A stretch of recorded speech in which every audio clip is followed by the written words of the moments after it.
টানান, আজ হয়েছে অফিসে পোলাও রান্না করেছেন এই যে আমার অফিস কলিগ বলতে পারেন, আবার খুব মানে কাছের মানুষ আমার।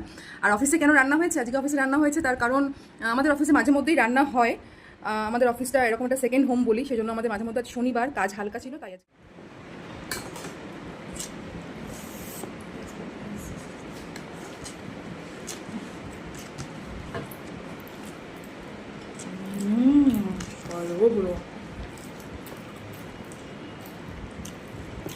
সত্যি দারুণ হয়েছে।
আসলে রান্নাটা এত ভালো হয়েছে না, মানে কথা বলতে ইচ্ছা করছে না, এত টেস্টি হয়েছে রান্নাটা।